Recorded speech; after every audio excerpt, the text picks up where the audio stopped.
प्रभु दे वचन दे विचों अज असी एक बड़ी ही महान चीज़ देखण जा रहे हैं। असी पिछले दिनों के विच जो कुछ प्रभु दे वचन दे विचों देखते आ रहे हैं वो प्रभु यसु मसीह की जिंदगी और प्रभु यसु मसीह की मौत, उसके मुर्दियां दे विचों जी उठना, उसका स्वर्ग दे विच उठाया जाना और वादा की हुई आत्मा सानू घलना। प्रभु यसु मसीह ਦਾ जन्म जो असी क्रिसमस के दिनों के विच मनाउने हाँ, असी ये विश्वास करते हैं कि वचन के अनुसार प्रभु यसु मसीह कुआरी तो पैदा हुए। उन्होंने क्या प्रभु का वचन सानू दसदा कि प्रभु ने अपना छाया मरियम दे उत्ते कीता और जो पवित्र उस तो पैदा होया यसु मसीह, उसने क्या तू इसका नाम यसु रखना, ये अपने लोगों को उन्हां दियां पापां तो बचाएगा।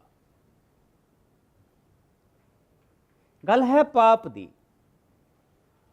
परमेश्वर दे विच और इंसान दे विच जिहड़ी दीवार आ, इंसान दा पाप आ। प्रभु पवित्र आ और पाप दे नाल उसका कोई संबंध नहीं। लेकिन परमेश्वर प्यार करने वाला और वचन के अनुसार उसने इन्ना प्यार किया कि उसने सानू अपना इकलौता पुत्र दिता। और जद दूसरा हिस्सा असी वचन का देखते हैं, जो असी देखिया कि जिसले प्रभु यसु मसीह ने पापियां दे लई अपनी जान दिती। प्रभु यसु मसीह ने कोई इजराइल नू आजाद कराउण दे लई अपनी जान नहीं सी दिती, या यसु मसीह दे उत्ते किसी दे विच इन्नी ताकत नहीं सी कि उसनू फड़ के सलीब दे उत्ते चढ़ा दिता जाए। उसने अपने आप नू समर्पित किया। उसने पापियां दे लई उसने अपनी जान दिती। पाप दे लई वो मरिया, इंसान दे पाप दे लई मरिया। उसने कीमत दी और प्रभु ने उस कीमत नू स्वीकार किया और तीसरे दिन वो मुर्दियां दे विचों जी उठिया। 40 दिनों तक वो अपने चेलियां दे नाल रहा और पिछले हफ्तियां दे विच असीं देखिया कि किस तरह उन्हां 40 दिनों दे विच प्रभु यसु मसीह ने अपने चेलियां नू की सिखाया और फिर वो स्वर्ग दे विच उठा लिया गया। उन्होंने देखद्यां देखद्यां स्वर्ग दे विच उठा लिया गया। असी प्रभु दे वचन दे विच देखिया कि जिस वेले प्रभु यसु मसीह स्वर्ग दे विच उठा लए गए तां उन्हां नूं स्वर्ग दे विच किहड़ी जगह दी प्राप्ति हुई। और फिर असी ये देखा कि उस तो अगली बारी असी ये देखा सीगा कि प्रभु यसु मसीह दे स्वर्ग दे विच उठाए जाण दे कारण अज साडे कोल की आ। पर प्रभु यसु मसीह ने अपने चेलियां नूं एक चीज़ कही सी कि जद मैं उठाया जाऊंगा मेरा जाना तुहाडे लई लाभबंदा। मैं जाऊंगा ते मददगार तुहाडे लई घल्लूंगा।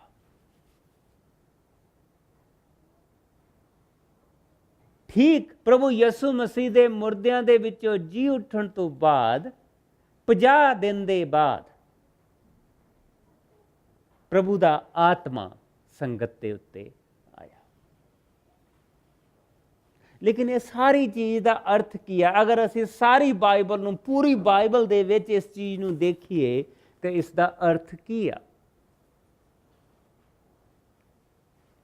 प्रभु दे वचन दे विच जिसले असी देखते हैं, शुरू तो देखते हैं, असी 4500 साल का जिसले पिछों रैकड फोलते हैं, 4500 साल का इतिहास देखते हैं, तो इतिहास के तौर के उत्ते पवित्र आत्मा का इंसान नूं मिलण दा की है 4500 ईयर्स। ਪ੍ਰਭੂ ਦੇ ਵਚਨ ਦੇ ਵਿੱਚੋਂ ਅਸੀਂ ਦੇਖਾਂਗੇ ਕਿ ਇਨਸਾਨ ਨੇ ਬਾਰ-ਬਾਰ ਇਹ ਪੁੱਛਿਆ ਕਿ ਤੂੰ ਕੌਣ ਆ ਔਰ ਤੂੰ ਕਿੱਦਾਂ ਸਾਡੇ ਨਾਲ ਰਹੇਂਗਾ। ਸੋ ਸਾਨੂੰ ਅੱਜ ਤੋਂ 4500 ਸਾਲ ਪਿੱਛੇ ਜਾਣਾ ਪਏਗਾ, ਜਿਸ ਵੇਲੇ ਮੂਸਾ ਪ੍ਰਭੂ ਤੋਂ ਇਹੋ ਹੀ ਸਵਾਲ ਪੁੱਛਦਾ ਪਿਆ। ਮੇਰੇ ਨਾਲ ਕੂਚ ਦਾ ਤੀਸਰਾ ਭਾਵ ਕੱਢੋ ਔਰ ਉੱਥੇ ਮੂਸਾ ਨੇ, ਅਗਰ ਤੁਹਾਡੇ ਕੋਲ ਆਪਣੀਆਂ ਬਾਈਬਲਾਂ ਤੇ ਪਲੀਜ਼ ਆਪਣੀ ਬਾਈਬਲ ਖੋਲੋ, ਅਗਰ ਨਹੀਂ ਤੇ ਤੁਸੀਂ, ਮੈਂ ਤੁਹਾਨੂੰ ਹੈਂਡ ਆਊਟਸ ਦਿੱਤੀਆਂ, ਤੁਸੀਂ ਇਹਨਾਂ ਦੇ ਵਿੱਚੋਂ ਵੀ ਦੇਖ ਸਕਦੇ ਆ। ਮੂਸਾ ਨੇ ਪ੍ਰਭੂ ਨੇ ਮੂਸਾ ਨੂੰ ਕਿਹਾ, ਔਰ ਇਹ ਅਸੀਂ ਤੀਸਰਾ ਭਾਵ ਮੈਂ 7ਵੀਂ ਆਇਤ ਤੋਂ ਦੇਖਣ ਲੱਗਾ, ਮੇਰੇ ਨਾਲ ਦੇਖੋ ਇਸ ਹਿੱਸੇ ਨੂੰ। ਪ੍ਰਭੂ ਨੇ ਮੂਸਾ ਨੂੰ ਕਿਹਾ, ਮੈਂ ਆਪਣੇ ਲੋਕਾਂ ਜੋ ਮਿਸਰ ਦੇ ਵਿੱਚ ਹਨ ਦੇ ਦੁੱਖਾਂ ਅਤੇ ਪੀੜਾਂ ਨੂੰ ਦੇਖਿਆ ਹੈ, ਜੋ ਉਹਨਾਂ ਤੋਂ ਕੰਮ ਲੈਣ ਵਾਲਿਆਂ ਅਤੇ ਉਹਨਾਂ ਤੋਂ ਮਿਲ ਰਹੀਆਂ ਹਨ। ਮੈਂ ਉਹਨਾਂ ਸਭ ਦੁੱਖਾਂ ਨੂੰ ਅਨੁਭਵ ਕੀਤਾ ਹੈ। ਜਿਸ ਵੇਲੇ ਵੀ ਇਨਸਾਨ ਦੁੱਖ ਦੇ ਵਿੱਚ ਹੁੰਦਾ ਤੇ ਉਹ ਇਹ ਕਹਿੰਦਾ ਕਿ ਪ੍ਰਭੂ ਤੂੰ ਕਿੱਥੇ ਆ। ਜਿਸ ਵੇਲੇ ਵੀ ਇਨਸਾਨ ਪੀੜਾ ਦੇ ਵਿੱਚ ਹੁੰਦਾ ਉਹ ਕਹਿੰਦਾ ਕਿ ਪਰਮੇਸ਼ਵਰ ਕਿੱਥੇ ਆ।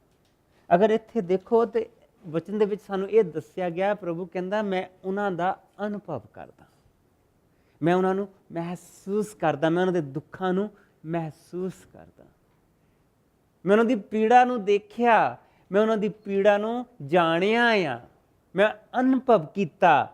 ਮੈਂ ਉਹਨਾਂ ਨੂੰ ਮਿਸਰੀਆਂ ਦੇ ਹੱਥੋਂ ਛੁਟਕਾਰਾ ਦੇਣ ਦੇ ਲਈ ਹੇਠਾਂ ਉਤਰ ਆਇਆ ਹਾਂ। ਮੈਂ ਉਹਨਾਂ ਨੂੰ ਮਿਸਰ ਦੇ ਵਿੱਚੋਂ ਕੱਢ ਕੇ ਚੰਗੀ ਖੁੱਲੀ ਧਰਤੀ ਅਤੇ ਸੁੰਦਰ ਅਤੇ ਉਪਜਾਊ ਤੇ ਜੋ ਸੁੰਦਰ ਤੇ ਉਪਜਾਊ ਹੈ ਲੈ ਜਾਵਾਂਗਾ। ਮੈਂ ਉਹਨਾਂ ਨੂੰ ਕਨਾਨੀਆਂ, ਹਿੱਤੀਆਂ, ਅਮੋਰੀਆਂ, ਫਰਿੱਜੀਆਂ, ਹਿੱਬੀਆਂ ਅਤੇ ਯਬੂਸੀਆਂ ਦੀ ਧਰਤੀ ਦੇਵਾਂਗਾ। ਮੈਂ ਆਪਣੇ ਲੋਕਾਂ ਦੀ ਸੱਚਮੁੱਚ ਪੁਕਾਰ ਸੁਣੀ ਹੈ ਅਤੇ ਦੇਖਿਆ ਹੈ ਕਿ ਕਿਸ ਤਰ੍ਹਾਂ ਉਹਨਾਂ 'ਤੇ ਅਤਿਆਚਾਰ ਹੋ ਰਿਹਾ ਹੈ। ਮੈਂ ਤੈਨੂੰ ਫੈਰਾਉਨ ਰਾਜਾ ਦੇ ਕੋਲ ਘੱਲ ਰਿਹਾ ਹਾਂ ਕਿ ਤੂੰ ਮੇਰੇ ਲੋਕਾਂ ਇਜ਼ਰਾਈਲੀਆਂ ਨੂੰ ਮਿਸਰ ਵਿੱਚੋਂ ਕੱਢ ਕੇ ਬਾਹਰ ਲਿਆਏ। ਹੁਣ ਸਾਨੂੰ ਪਤਾ ਕਿ ਮੂਸਾ ਇੱਕ ਭਗੌੜਾ ਆ, ਮੂਸਾ ਤੇ ਕਤਲ ਦਾ ਇਲਜ਼ਾਮ ਆ, ਕੁਛ ਨਹੀਂ ਹੈ ਇਹਦੇ ਪੱਲੇ, ਬੱਕਰੀਆਂ ਚਾਰਦਾ, ਬੱਕਰੀ ਲੱਭਣ ਗਿਆ ਆ ਵਿਚਾਰਾ। ਉਹ ਜਾ ਕੇ ਗੁਫਾ 'ਚ ਵੜ ਗਈ ਹੈ ਤੇ ਬੱਕਰੀ ਲੱਭਣ ਗਿਆ ਹੈ, ਤੇ ਉਹਨੂੰ ਪ੍ਰਭੂ ਕਹਿੰਦਾ ਮੈਂ ਤੈਨੂੰ ਘੱਲਾਂਗਾ ਤੇ ਤੂੰ ਮੇਰੇ ਲੋਕਾਂ ਨੂੰ ਉੱਥੋਂ ਬਚਾ ਕੇ ਲੈ ਕੇ ਆਏਂਗਾ। ਕੈਨ ਯੂ ਬਿਲੀਵ ਦੈਟ ਕਿ ਇੱਕ ਬੱਕਰੀਆਂ ਚਾਰਨ ਵਾਲੇ ਨੂੰ ਪ੍ਰਭੂ ਇਹ ਚੀਜ਼ ਕਹਿ ਰਿਹਾ। ਔਰ ਮੂਸਾ ਕੀ ਕਹਿੰਦਾ, ਪਰ ਮੂਸਾ ਨੇ ਉੱਤਰ ਦਿੱਤਾ, ਮੈਂ ਕੌਣ ਹਾਂ, ਮੈਂ ਕੌਣ ਹਾਂ ਕਿ ਜਾ ਕੇ ਮਿਸਰ ਦੇ ਰਾਜਾ ਨੂੰ ਆਖਾਂ ਤੇ ਇਜ਼ਰਾਈਲੀਆਂ ਨੂੰ ਮਿਸਰ ਦੇ ਵਿੱਚੋਂ ਜਾਣ ਦੇ। ਪਰਮੇਸ਼ਰ ਨੇ ਕਿਹਾ ਮੈਂ ਤੇਰੇ ਨਾਲ ਜਾਵਾਂਗਾ,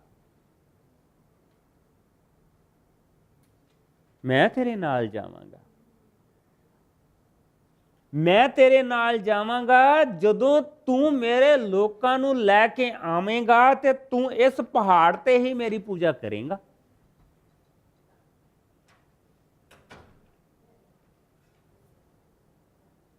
ਇਹ ਹੀ ਇਸ ਦਾ ਚਿੰਨ੍ਹ ਹੋਵੇਗਾ ਕਿ ਤੈਨੂੰ ਮੈਂ ਘੱਲਿਆ ਹੈ। ਮੂਸਾ ਲਈ ਕਾਫੀ ਸੀ? ਨਹੀਂ। ਮੂਸਾ ਨੇ ਪਰਮੇਸ਼ਵਰ ਨੂੰ ਕਿਹਾ ਜਦੋਂ ਮੈਂ ਇਜ਼ਰਾਈਲੀ ਲੋਕਾਂ ਦੇ ਕੋਲ ਜਾਵਾਂ ਅਤੇ ਉਹਨਾਂ ਨੂੰ ਆਖਾਂ ਕਿ ਮੈਨੂੰ ਤੁਹਾਡੇ ਪੁਰਖਿਆਂ ਦੇ ਪਰਮੇਸ਼ਵਰ ਨੇ ਘੱਲਿਆ ਹੈ, ਤਾਂ ਉਹ ਮੈਨੂੰ ਪੁੱਛਣਗੇ ਉਸ ਦਾ ਨਾਂ ਕੀ ਹੈ, ਉਸ ਦਾ ਨਾਂ ਕੀ ਹੈ, ਮੈਂ ਇਸ ਦਾ ਕੀ ਉੱਤਰ ਦੇਵਾਂਗਾ। ਪਰਮੇਸ਼ਰ ਨੇ ਕਿਹਾ ਮੈਂ ਹਾਂ ਜੋ ਮੈਂ ਹਾਂ, ਮੈਂ ਹਾਂ ਜੋ ਮੈਂ ਹਾਂ। ਸੋ ਉਹਨਾਂ ਨੂੰ ਕਹੀਂ ਮੈਂ ਹਾਂ ਨੇ ਤੈਨੂੰ ਘੱਲਿਆ ਹੈ, ਮੈਂ ਹਾਂ ਨੇ ਤੈਨੂੰ ਘੱਲਿਆ ਹੈ। ਮੂਸਾ ਗਿਆ ਪ੍ਰਭੂ ਦਾ ਵਚਨ ਲੈ ਕੇ, 10 ਬਲਾਵਾਂ ਕੱਢ ਘੱਲ ਕੇ ਪ੍ਰਭੂ ਨੇ ਆਪਣਿਆਂ ਲੋਕਾਂ ਨੂੰ ਉਸ ਗੁਲਾਮੀ ਦੇ ਵਿੱਚੋਂ ਛੁਟਕਾਰਾ ਦਿੱਤਾ।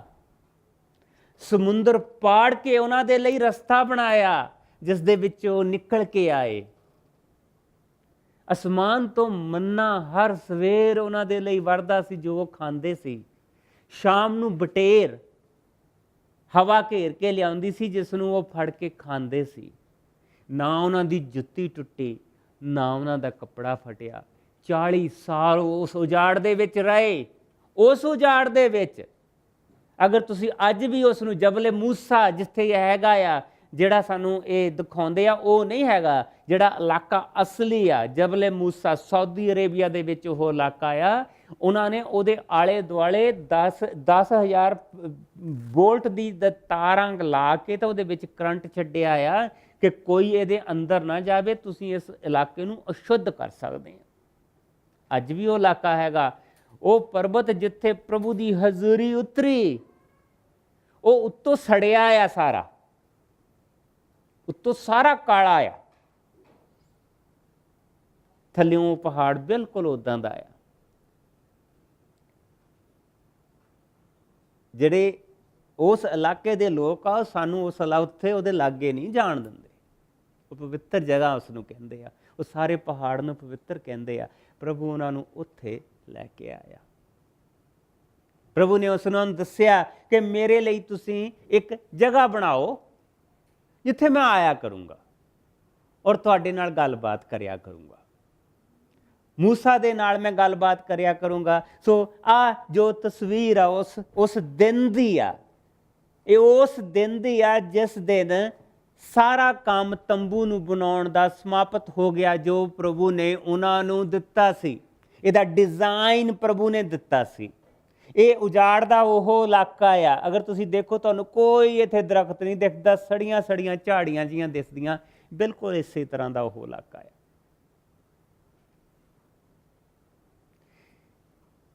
ਦਿਨ ਦੇ ਵੇਲੇ ਇੰਨੀ ਧੁੱਪ ਉੱਥੇ ਪੈਂਦੀ ਸੀ ਕਿ ਤੁਸੀਂ ਪੱਥਰ ਦੇ ਉੱਤੇ ਰੋਟੀ ਬਣਾ ਕੇ ਅਗਰ ਪੱਥਰ ਦੇ ਉੱਤੇ ਪਾ ਦਿਓ ਤਾਂ ਰੋਟੀ ਪੱਕ ਜਾਂਦੀ ਸੀ। ਔਰ ਇੰਨਾ ਉਹ ਅਜੀਬ ਇਲਾਕਾ ਆ ਕਿ ਰਾਤ ਦੇ ਵੇਲੇ ਉੱਥੇ ਇੰਨੀ ਠੰਡ ਪੈਂਦੀ ਆ ਕਿ ਬੰਦਾ ਠੰਡ ਦੇ ਨਾਲ ਮਰ ਸਕਦਾ ਹੈ। ਕਿ ਨਹੀਂ ਅਜੀਬ ਚੀਜ਼? ਸਾਡੇ ਇੱਥੇ ਗਰਮੀਆਂ ਨੂੰ ਵੀ ਲੋ ਚੱਲਦੀ ਹੁੰਦੀ ਹੈ। ਗਰਮੀਆਂ ਨੂੰ ਵੀ ਅਸੀਂ ਪੱਖੇ ਲਾ ਕੇ ਸੌਂਦੇ ਹਾਂ ਰਾਤ ਨੂੰ ਵੀ, ਪਰ ਉਹ ਬਿਲਕੁਲ ਉਲਟਾ ਆ। ਸਵੇਰ ਨੂੰ ਉੱਥੇ ਇੰਨੀ ਗਰਮੀ ਪੈਂਦੀ ਆ ਔਰ ਰਾਤ ਨੂੰ ਉੱਥੇ ਠੰਡ ਪੈਂਦੀ ਆ। ਪ੍ਰਭੂ ਦੀ ਅਜੀਬ ਚੀਜ਼ ਇਹ ਸੀਗੀ ਕਿ ਦਿਨ ਦੇ ਵੇਲੇ ਉਹ ਬੱਦਲੀ ਇੱਕ ਆਉਂਦੀ ਸੀ ਜੋ ਉਹਨਾਂ ਤੇ ਸਾਰਾ ਦਿਨ ਛਾਂ ਕਰਦੀ ਸੀ, ਜੋ ਉਹਨਾਂ ਨੂੰ ਸੂਰਜ ਦੀ ਤਪਸ਼ ਤੋਂ ਬਚਾਉਂਦੀ ਸੀ। 6 ਲੱਖ ਬੰਦਾ ਉੱਥੇ ਮੂਸਾ ਕੱਢ ਕੇ ਲੈ ਕੇ ਆਇਆ ਸੀ। ਇਹ ਸਿਰਫ ਬੰਦਿਆਂ ਦੀ ਗਿਣਤੀ ਸੀ। 6 ਲੱਖ ਬੱਚੇ ਔਰ ਔਰਤਾਂ ਦੀ ਗਿਣਤੀ ਨਹੀਂ ਸੀ ਕੀਤੀ ਜਾਂਦੀ। ਇੰਨਿਆਂ ਬੰਦਿਆਂ ਨੂੰ ਭੋਜਨ ਪ੍ਰਭੂ ਹਰ ਰੋਜ਼ ਸਵਰਗ ਤੋਂ ਪ੍ਰੋਵਾਈਡ ਕਰਦਾ ਸੀ। ਔਰ ਰਾਤ ਦੇ ਵੇਲੇ ਅੱਗ ਦਾ ਖੰਭਾ ਇੱਕ ਹੁੰਦਾ ਸੀ, ਜਿੱਥੇ ਜਿੱਥੇ ਤੱਕ ਪ੍ਰਭੂ ਦੇ ਲੋਕ ਬੈਠੇ ਹੁੰਦੇ ਸੀ ਉਹਨਾਂ ਨੂੰ ਉਸ ਖੰਭੇ ਦੀ ਗਰਮੀ ਪ੍ਰਾਪਤ ਹੁੰਦੀ ਸੀ।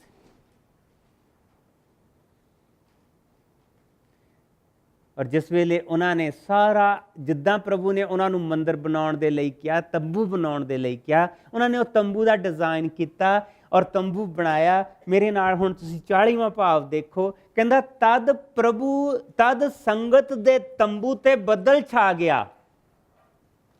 ਪ੍ਰਭੂ ਦੇ ਤੇਜ ਦੇ ਨਾਲ ਸਾਰਾ ਤੰਬੂ ਭਰ ਗਿਆ। ਸੋ ਤੰਬੂ ਤੇ ਬੱਦਲ ਛਾ ਜਾਣ ਦੇ ਕਾਰਨ, ਪ੍ਰਭੂ ਦੇ ਤੇਜ ਦੇ ਭਰ ਜਾਣ ਦੇ ਕਾਰਨ ਮੂਸਾ ਉਸ ਦੇ ਅੰਦਰ ਨਾ ਜਾ ਸਕਿਆ। ਇਜ਼ਰਾਈਲੀ ਆਪਣੇ ਸਾਰੇ ਸਫ਼ਰ ਦੇ ਵਿੱਚ ਜਦੋਂ ਤੰਬੂ ਤੋਂ ਬੱਦਲ ਹਟ ਜਾਂਦਾ ਸੀ, ਆਪਣੇ ਸਫ਼ਰ ਦੇ ਵਿੱਚ ਅੱਗੇ ਵੱਧਦੇ ਸਨ। ਜਿੰਨਾ ਚਿਰ ਦਿਨ ਬੱਦਲ, ਜਿੰਨਾ ਸਮਾਂ ਜਾਂ ਦਿਨ ਬੱਦਲ ਤੰਬੂ ਤੇ ਛਾਇਆ ਰਹਿੰਦਾ ਸੀ, ਉਹ ਆਪਣੇ ਸਫ਼ਰ ਦੇ ਲਈ ਅੱਗੇ ਨਹੀਂ ਵੱਧਦੇ ਸਨ। ਉਹਨਾਂ ਨੇ ਆਪਣੇ ਸਾਰੇ ਲੰਬੇ ਸਫ਼ਰ ਵਿੱਚ ਹਮੇਸ਼ਾ ਤੰਬੂ ਦੇ ਉੱਤੇ ਦਿਨ ਦੇ ਵੇਲੇ ਬੱਦਲ ਦੇਖਿਆ ਅਤੇ ਰਾਤ ਦੇ ਵੇਲੇ ਅੱਗ ਦੇਖੀ। ਜੋ ਪ੍ਰਭੂ ਦੀ ਹਜ਼ੂਰੀ ਹਮੇਸ਼ਾ ਪ੍ਰਭੂ ਦਿਆਂ ਲੋਕਾਂ ਦੇ ਨਾਲ, ਉਸ ਦੀ ਪਵਿੱਤਰ ਆਤਮਾ ਜੋ ਪ੍ਰਭੂ ਦਿਆਂ ਲੋਕਾਂ ਦੇ ਨਾਲ ਬਣੀ ਰਹਿੰਦੀ ਸੀ। ਲੇਕਿਨ ਮੇਨ ਚੀਜ਼ ਜਿਹੜੀ ਸੀ ਉਹ ਸੀ ਇਹ ਤੰਬੂ। ਇਹ ਤੰਬੂ, ਸਭ ਦਾ ਧਿਆਨ ਸਿਰਫ ਇਸ ਤੰਬੂ ਦੇ ਉੱਤੇ ਲੱਗਾ ਰਹਿੰਦਾ ਸੀ। ਪ੍ਰਭੂ ਦੀ ਹਜ਼ੂਰੀ ਇਸ ਤੰਬੂ ਤੇ ਆਉਂਦੀ ਸੀ। ਜਿਸ ਵੇਲੇ ਕੋਈ ਸਵਾਲ ਜਵਾਬ, ਕੋਈ ਵੀ ਮੁਸੀਬਤ ਹੁੰਦੀ ਸੀ, ਉਹ ਪ੍ਰਭੂ ਦੀ ਹਜ਼ੂਰੀ ਦੇ ਅੱਗੇ ਜਾਂਦੇ ਸੀ। ਔਰ ਮੂਸਾ ਉਹਨਾਂ ਦੇ ਹਾਰੂਨ ਜਾਂ ਹਾਰੂਨ ਦੇ ਬੱਚੇ ਜਾਂ ਜਿਹੜੇ ਵੀ ਸੇਵਕ ਚੁਣੇ ਹੁੰਦੇ ਸੀ, ਉਹ ਉਹਨਾਂ ਦਾ ਸਵਾਲ ਦਾ ਜਵਾਬ ਦਿੰਦੇ ਸੀ। ਲੇਕਿਨ ਇੱਕ ਸਮਾਂ ਆ ਗਿਆ, ਪ੍ਰਭੂ ਉਹਨਾਂ ਨੂੰ ਉੱਥੋਂ ਕੱਢ ਕੇ, ਜੋ ਉਸਨੇ ਵਾਅਦਾ ਕੀਤਾ ਸੀ ਕਿ ਮੈਂ ਤੁਹਾਨੂੰ ਅਮੋਰੀਆਂ, ਫਰਿੱਜੀਆਂ, ਹਿੱਬੀਆਂ, ਯਬੂਸੀਆਂ ਦੀ ਧਰਤੀ ਦੇਵਾਂਗਾ, ਜੋ ਅੱਜ ਦਾ ਇਸਰਾਏਲ ਆ, ਜਿਸ ਨੂੰ ਅੱਜ ਵੀ ਅਸੀਂ ਦੇਖਦੇ ਪਏ ਹਾਂ, ਪ੍ਰਭੂ ਨੇ ਉਹ ਧਰਤੀ ਉਹਨਾਂ ਨੂੰ ਦੇ ਦਿੱਤੀ।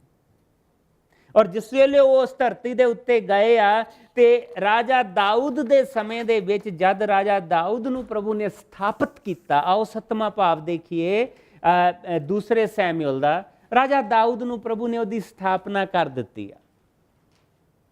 ਔਰ ਦਾਊਦ ਨੇ ਜਿਸ ਵੇਲੇ ਉੱਥੇ ਸੀ, ਦਾਊਦ ਨੇ ਕਿਹਾ, ਕਹਿੰਦਾ ਫਿਰ ਜਦੋਂ ਰਾਜਾ ਦਾਊਦ ਨੂੰ ਪ੍ਰਭੂ ਨੇ ਉਸਦੇ ਸਭ ਵੈਰੀਆਂ ਤੋਂ ਸ਼ਾਂਤੀ ਦੇ ਦਿੱਤੀ, ਤਾਂ ਉਹ ਆਪਣੇ ਮਹਿਲ ਦੇ ਵਿੱਚ ਅਮਨ ਚੈਨ ਦੇ ਨਾਲ ਰਹਿਣ ਲੱਗਾ। ਤਦ ਦਾਊਦ ਰਾਜਾ ਨੇ ਨਥਾਨ ਨਬੀ ਨੂੰ ਕਿਹਾ, ਮੈਂ ਤਾਂ ਦਿਆਰ ਦੇ ਬਣੇ ਸੁੰਦਰ ਮਹਿਲ ਦੇ ਵਿੱਚ ਰਹਿ ਰਿਹਾ ਹਾਂ, ਪਰ ਪਰਮੇਸ਼ਵਰ ਦਾ ਪਵਿੱਤਰ ਸੰਦੂਕ ਕੇਵਲ ਇੱਕ ਸਧਾਰਨ ਤੰਬੂ ਦੇ ਵਿੱਚ ਰਹਿ ਰਿਹਾ ਹੈ। ਬਿਲਕੁਲ ਆਹ ਚੀਜ਼ ਹਾਲੇ ਤੱਕ ਵੀ ਉਹਨਾਂ ਦੇ ਕੋਲ ਆ, ਬਿਲਕੁਲ ਸਧਾਰਨ ਤੰਬੂ ਦੇ ਵਿੱਚ ਰਹਿ ਰਿਹਾ ਹੈ। ਨਥਾਨ ਨਬੀ ਨੇ ਦਾਊਦ ਨੂੰ ਕਿਹਾ, ਤੂੰ ਆਪਣੇ ਮਨ ਦੀ ਇੱਛਾ ਦੇ ਅਨੁਸਾਰ ਕਰ, ਪ੍ਰਭੂ ਤੇਰੇ ਨਾਲ ਹੈ। ਪਰ ਉਸ ਰਾਤ ਨਥਾਨ ਨਬੀ ਕੋਲ ਪ੍ਰਭੂ ਦਾ ਇਹ ਸੰਦੇਸ਼ ਦਾਊਦ ਦੇ ਲਈ ਆਇਆ, ਤੂੰ ਜਾ ਕੇ ਮੇਰੇ ਦਾਸ ਦਾਊਦ ਨੂੰ ਕਹਿ, ਤੂੰ ਮੇਰੇ ਲਈ ਘਰ ਨਹੀਂ ਬਣਾਵੇਂਗਾ। ਜਦੋਂ ਮੈਂ ਇਜ਼ਰਾਈਲੀ ਲੋਕਾਂ ਨੂੰ ਮਿਸਰ ਦੀ ਗੁਲਾਮੀ ਦੇ ਵਿੱਚੋਂ ਛੁਡਾ ਕੇ ਲਿਆਇਆ ਸਾਂ, ਤਾਂ ਉਸ ਸਮੇਂ ਤੋਂ ਲੈ ਕੇ ਅੱਜ ਤੱਕ ਮੈਂ ਕਦੀ ਘਰ ਦੇ ਅੰਦਰ ਨਹੀਂ ਰਿਹਾ ਹਾਂ, ਸਗੋਂ ਕੇਵਲ ਤੰਬੂ ਦੇ ਵਿੱਚ ਰਹਿੰਦਿਆਂ ਹੀ ਆਪਣੇ ਪਾਸੇ ਯਾਤਰਾ ਕੀਤੀ ਹੈ। ਕਿ ਮੈਂ ਅੱਜ ਤੱਕ ਜਿੱਥੇ ਵੀ ਗਿਆ ਅਤੇ ਇਜ਼ਰਾਈਲੀਆਂ ਲਈ ਆਪਣੇ ਠਹਿਰਾਏ ਹੋਏ ਕਿਸੇ ਵੀ ਨਿਆਂ ਪ੍ਰਬੰਧਕ ਨੂੰ ਆਪਣੇ ਲਈ ਦਿਆਰ ਦਾ ਘਰ ਬਣਾਉਣ ਦੇ ਲਈ ਕਿਹਾ ਹੈ? ਸੋ ਤੂੰ ਮੇਰੇ ਦਾਸ ਦਾਊਦ ਨੂੰ ਇਹ ਕਹਿ ਕਿ ਮੈਂ ਮਹਾਨ ਪ੍ਰਭੂ ਕਹਿੰਦਾ ਹਾਂ, ਮੈਂ ਤੈਨੂੰ ਭੇਡਾਂ ਦੇ ਪਿੱਛੋਂ ਹਟਾ ਕੇ, ਇਜ਼ਨਟ ਉਹੀ ਚੀਜ਼ ਫੇਰ, ਮੈਂ ਤੈਨੂੰ ਭੇਡਾਂ ਦੇ ਵਿੱਚੋਂ ਹਟਾ ਕੇ ਲੋਕਾਂ ਦਾ ਰਾਜਾ ਥਾਪਿਆ ਹੈ। ਉਹਨੂੰ ਭੇਡਾਂ ਦੇ ਪਿੱਛੋਂ ਹਟਾ ਕੇ ਲੋਕਾਂ ਦਾ ਨਬੀ ਥਾਪਿਆ ਸੀ, ਲੋਕਾਂ ਦਾ ਛੁਟਕਾਰਾ ਦੇਣ ਵਾਲਾ ਥਾਪਿਆ ਸੀ ਮੂਸਾ ਨੂੰ। ਇਹਨੂੰ ਭੇਡਾਂ ਦੇ ਪਿੱਛੋਂ ਹਟਾ ਕੇ ਲੋਕਾਂ ਦਾ ਰਾਜਾ ਬਣਾਇਆ, ਰਾਜਾ ਥਾਪਿਆ ਹੈ। ਜਿੱਥੇ ਵੀ ਤੂੰ ਗਿਆ ਹੈ, ਮੈਂ ਤੇਰੇ ਨਾਲ ਰਿਹਾ ਹਾਂ ਅਤੇ ਤੇਰੇ ਸਭ ਵੈਰੀਆਂ ਨੂੰ ਤੇਰੇ ਅੱਗਿਓਂ ਦੂਰ ਕੀਤਾ ਹੈ। ਹੁਣ ਤੇਰੇ ਨਾਂ ਨੂੰ ਇਸ ਧਰਤੀ ਦੇ ਸਭ ਤੋਂ ਮਹਾਨ ਲੋਕਾਂ ਦੇ ਵਾਂਗ ਉੱਚਾ ਕਰਾਂਗਾ। ਮੈਂ ਆਪਣੇ ਲੋਕਾਂ ਇਜ਼ਰਾਈਲੀਆਂ ਦੇ ਰਹਿਣ ਦੇ ਲਈ ਥਾਂ ਤਿਆਰ ਕੀਤੀ ਹੈ, ਜਿੱਥੇ ਉਹ ਅਮਨ ਚੈਨ ਦੇ ਨਾਲ ਰਹਿਣਗੇ। ਅੱਗੇ ਤੋਂ ਕੋਈ ਵੀ ਉਹਨਾਂ ਉੱਤੇ ਕੋਈ ਅਤਿਆਚਾਰ ਨਹੀਂ ਕਰੇਗਾ। ਜਿਸ ਤਰ੍ਹਾਂ ਨਿਆਂ ਪ੍ਰਬੰਧਕਾਂ ਦੇ ਦਿਨਾਂ ਤੋਂ ਉਹਨਾਂ ਉੱਤੇ ਹੁੰਦਾ ਆਇਆ ਹੈ, ਮੈਂ ਤੇਰੇ ਘਰ ਨੂੰ ਵੀ ਪੱਕਿਆ ਕਰਾਂਗਾ। ਤੇਰੇ ਮਰਨ ਅਤੇ ਆਪਣੇ ਪੁਰਖਿਆਂ ਦੇ ਜਾਣ ਦੇ ਪਿੱਛੋਂ ਮੈਂ ਤੇਰੇ ਇੱਕ ਪੁੱਤਰ ਨੂੰ ਰਾਜ ਗੱਦੀ ਦੇ ਕੇ ਉਸਦੇ ਰਾਜ ਨੂੰ ਪੱਕਿਆ ਕਰਾਂਗਾ। ਉਹ ਮੇਰੇ ਲਈ ਇੱਕ ਘਰ ਬਣਾਵੇਗਾ। ਮੈਂ ਉਸਦੀ ਰਾਜਗੱਦੀ ਨੂੰ ਹਮੇਸ਼ਾ ਕਾਇਮ ਰੱਖਾਂਗਾ। ਮੇਰੇ ਅਤੇ ਉਸ ਵਿੱਚ ਪਿਤਾ ਪੁੱਤਰ ਵਾਲਾ ਰਿਸ਼ਤਾ ਹੋਵੇਗਾ। ਇਸ ਦੇ ਲਈ ਉਸ ਦੀ ਗਲਤੀ ਕਰਨ ਉੱਤੇ ਮੈਂ ਉਸ ਨੂੰ ਪਿਤਾ ਦੇ ਵਾਂਗ ਉਸ ਨੂੰ ਡੰਡੇ ਦੇ ਨਾਲ ਠੀਕ ਕਰਾਂਗਾ। ਮੈਂ ਉਸ ਕੋਲੋਂ ਉਸ ਤਰ੍ਹਾਂ ਰਾਜਗੱਦੀ ਨਹੀਂ ਖੋਵਾਂਗਾ ਜਿਸ ਤਰ੍ਹਾਂ ਮੈਂ ਸਾਊਲ ਦੇ ਕੋਲੋਂ ਖੋਈ ਅਤੇ ਤੈਨੂੰ ਦਿੱਤੀ ਹੈ। ਸੋ ਤੇਰਾ ਵੰਸ਼ ਅਤੇ ਰਾਜ ਹਮੇਸ਼ਾ ਤੱਕ ਰਹੇਗਾ, ਤੇਰੀ ਕੁਲ ਦਾ ਕਦੀ ਅੰਤ ਨਹੀਂ ਹੋਵੇਗਾ। ਨਥਾਨ ਨਬੀ ਨੇ ਦਾਊਦ ਨੂੰ ਇਹ ਸਭ ਗੱਲਾਂ ਦੱਸੀਆਂ। ਸੋ ਪ੍ਰਭੂ ਨੇ ਉਸ ਉੱਤੇ ਦਰਸ਼ਨ ਦੁਆਰਾ ਪ੍ਰਗਟ ਕੀਤੀਆਂ ਸੀ। ਉਸਨੇ ਕਿਹਾ, ਦਾਊਦ ਨੇ ਕਿਹਾ ਕਿ ਤੂੰ ਤੰਬੂ ਦੇ ਵਿੱਚ ਪ੍ਰਭੂ ਰਹਿਣਾ ਔਰ ਅਸੀਂ ਪੱਕਿਆਂ ਘਰਾਂ ਦੇ ਵਿੱਚ ਰਹਿੰਦੇ ਹਾਂ।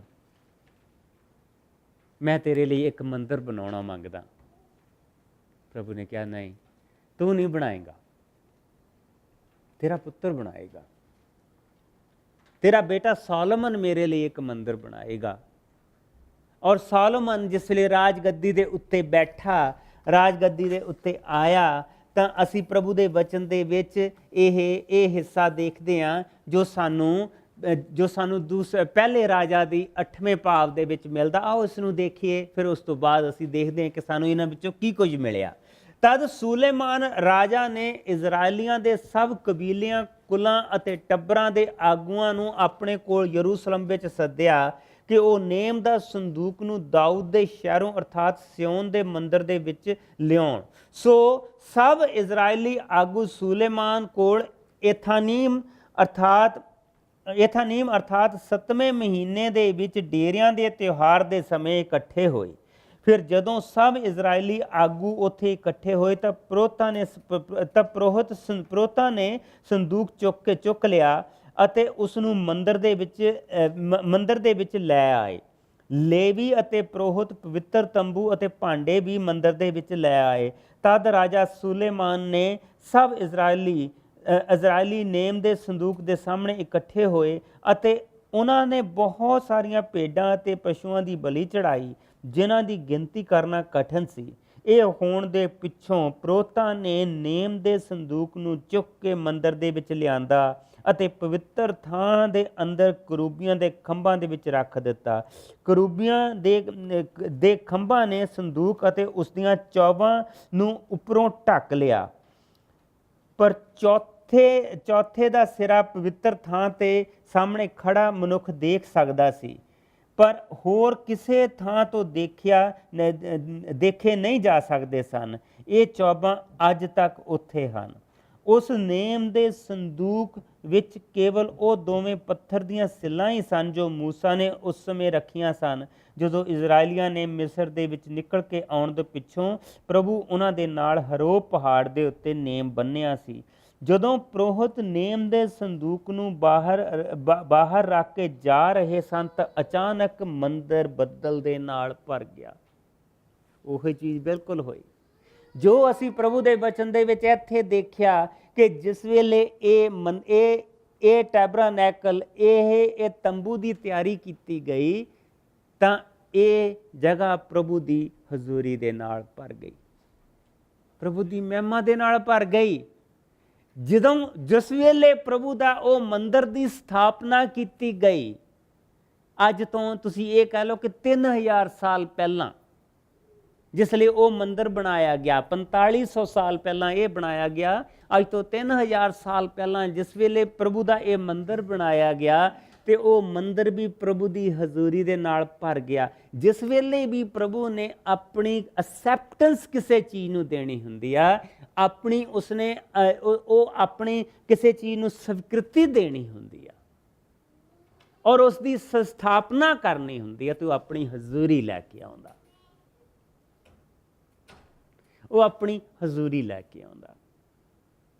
ਪ੍ਰਭੂ ਨੇ ਇਸ ਮੰਦਰ ਨੂੰ, ਇਸ ਇੱਟਾਂ ਦੀ ਬਣੀ ਇਮਾਰਤ ਨੂੰ ਆਪਣੀ ਹਜ਼ੂਰੀ ਦੇ ਨਾਲ ਭਰ ਕੇ ਮੰਦਰ ਬਣਾਇਆ। ਇਹ ਕੁਛ ਨਹੀਂ ਸੀ ਉਸ ਤੋਂ ਪਹਿਲਾਂ, ਇੱਕ ਇਮਾਰਤ ਸੀ। ਇਹ ਆ ਚੀਜ਼ ਕੁਛ ਨਹੀਂ ਸੀ, ਇੱਕ ਤੰਬੂ ਸੀ। ਲੇਕਿਨ ਜਿਸਲੇ ਪ੍ਰਭੂ ਦੀ ਹਜ਼ੂਰੀ ਉੱਥੇ ਆਈ ਤੇ ਮੰਦਰ ਬਣਿਆ। ਇਹ ਜੋ ਕੁਛ ਸੁਲੇਮਾਨ ਨੇ ਬਣਾਇਆ ਸੀ ਕੁਛ ਨਹੀਂ ਸੀ, ਇੱਟਾਂ ਸੀ, ਪੱਥਰ ਸੀ, ਲੱਕੜੀ ਸੀ, ਸੋਨਾ ਲੱਗਾ ਸੀ, ਕੁਛ ਨਹੀਂ ਸੀ, ਇੱਕ ਇਮਾਰਤ ਸੀ। ਪਰ ਜਦ ਇਸ ਦੇ ਅੰਦਰ ਪ੍ਰਭੂ ਦੀ ਬੇਦੀ ਨੂੰ ਰੱਖਿਆ ਗਿਆ ਤੇ ਪ੍ਰਭੂ ਦੀ ਹਜ਼ੂਰੀ ਨੇ ਉਸ ਨੂੰ ਉਸੇ ਤਰ੍ਹਾਂ ਢੱਕ ਲਿਆ ਜਿੱਦਾਂ ਉਸਨੇ ਉਜਾੜ ਦੇ ਵਿੱਚ ਢੱਕਿਆ ਸੀ, ਤੇ ਇਹ ਪ੍ਰਭੂ ਦਾ ਮੰਦਰ ਬਣ ਗਿਆ। ਪ੍ਰਭੂ ਦਾ ਮੰਦਰ ਬਣ ਗਿਆ। ਔਰ ਵਚਨ 'ਚ ਲਿਖਿਆ, ਜਦੋਂ ਪ੍ਰੋਹਤ ਨੇਮ ਦੇ ਸੰਦੂਕ ਨੂੰ ਉੱਥੇ ਬਾਹਰ ਰੱਖ ਕੇ ਜਾ ਰਹੇ ਸਨ ਤਾਂ ਮੰਦਰ ਅਚਾਨਕ ਬੱਦਲ ਦੇ ਨਾਲ ਭਰ ਗਿਆ। ਪ੍ਰੋਹਤ ਆਪਣੀ ਸੇਵਾ ਦੇ ਕੰਮ ਦੇ ਲਈ ਵਾਪਸ ਨਾ ਜਾ ਸਕੇ ਕਿਉਂਕਿ ਮੰਦਰ ਬੱਦਲ ਦੇ ਅਰਥਾਤ ਪ੍ਰਭੂ ਦੇ ਪ੍ਰਕਾਸ਼ ਦੇ ਨਾਲ ਭਰਿਆ ਹੋਇਆ ਸੀ। ਤਦ ਸੁਲੇਮਾਨ ਨੇ ਇਹ ਪ੍ਰਾਰਥਨਾ ਕੀਤੀ, ਹੇ ਪ੍ਰਭੂ, ਤੂੰ ਆਕਾਸ਼ ਦੇ ਵਿੱਚ ਸੂਰਜ ਰੱਖਿਆ ਹੈ, ਪਰ ਫਿਰ ਵੀ ਤੂੰ ਆਪ ਬੱਦਲਾਂ ਤੇ ਹਨੇਰੇ ਦੇ ਵਿੱਚ ਰਹਿਣਾ ਪਸੰਦ ਕੀਤਾ। ਹੁਣ ਤੇਰੇ ਲਈ ਇਹ ਸੁੰਦਰ ਮੰਦਰ ਬਣਾਇਆ ਹੈ ਜਿੱਥੇ ਤੂੰ ਹਮੇਸ਼ਾ ਤੱਕ ਰਹਿ ਸਕਦਾ ਹੈ। ਔਰ ਇਹ ਮੰਦਰ ਪ੍ਰਭੂ ਦੇ ਲਈ ਬਣਾਇਆ ਗਿਆ, ਜਿਸ ਦੇ ਵਿੱਚ ਜਿਸ ਦੇ ਵਿੱਚ ਪ੍ਰਭੂ ਦੀ ਹਜ਼ੂਰੀ ਆਈ। ਔਰ ਪ੍ਰਭੂ ਦੀ ਹਜ਼ੂਰੀ ਵਸੀ, ਪਰ ਸਦਾ ਤੱਕ ਨਹੀਂ, ਕਿਉਂਕਿ ਸਦਾ ਤੱਕ ਉਹ ਇਹਦੇ ਵਿੱਚ ਵੀ ਪ੍ਰਭੂ ਦੀ ਹਜ਼ੂਰੀ ਨਹੀਂ ਵਸੀ। ਉਸ ਤੋਂ ਬਾਅਦ ਇਹ ਫਿਰ ਤੰਬੂ ਹੀ ਸੀ, ਕੁਛ ਵੀ ਨਹੀਂ ਸੀ। ਜਿਸ ਲਈ ਪ੍ਰਭੂ ਦੀ ਹਜ਼ੂਰੀ ਇਸ ਤੋਂ ਉੱਠ ਗਈ ਤੇ ਇੱਕ ਤੰਬੂ ਸੀ।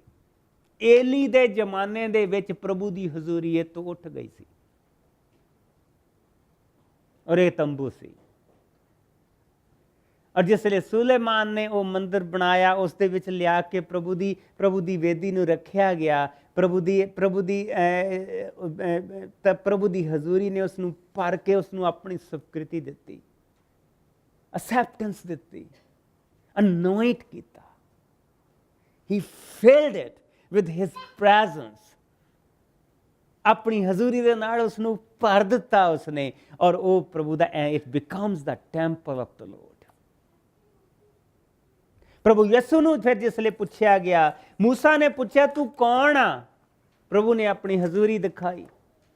ਦਾਊਦ ਨੇ ਪੁੱਛਿਆ ਤੂੰ ਕੌਣ ਆ? ਉਹਨੇ ਆਪਣੀ ਹਜ਼ੂਰੀ ਦਿਖਾਈ। ਔਰ ਜਿਸ ਵੇਲੇ ਅਖੀਰਲੇ ਦਿਨਾਂ ਦੇ ਵਿੱਚ, ਜਿਸ ਲਈ ਅੱਜ ਤੋਂ 2000 ਸਾਲ ਪਹਿਲਾਂ ਪ੍ਰਭੂ ਯਿਸੂ ਜਿਸ ਲਈ ਇਸ ਧਰਤੀ ਦੇ ਉੱਤੇ ਆਏ, ਤਾਂ ਉਹ ਇੱਕ ਔਰਤ ਦੇ ਨਾਲ ਗੱਲ ਕਰਦੇ ਪਏ ਜੋ ਸਾਮਰੀ ਆ। ਸਾਮਰੀ ਲੋਕ ਕੌਣ ਸੀਗੇ? ਜਿਸ ਵੇਲੇ ਇਜ਼ਰਾਈਲੀ ਲੋਕਾਂ ਜਿਨ੍ਹਾਂ ਨੂੰ ਪ੍ਰਭੂ ਨੇ ਲਿਆ ਕੇ ਉੱਥੇ ਵਸਾਇਆ ਸੀ, ਦਾਊਦ ਰਾਜਾ ਤੋਂ ਬਾਅਦ ਸੁਲੇਮਾਨ ਰਾਜਾ ਨੇ ਸਾਰੇ ਇਜ਼ਰਾਈਲ ਦੇ ਉੱਤੇ ਰਾਜ ਕੀਤਾ। ਲੇਕਿਨ ਜਿਸ ਲਈ ਉਸ ਦਾ ਪੁੱਤਰ ਯਹੋਯਾਕੀਮ ਆਇਆ ਤੇ ਉਹ ਰਾਜ ਦੇ ਦੋ ਟੋਟੇ ਹੋ ਗਏ।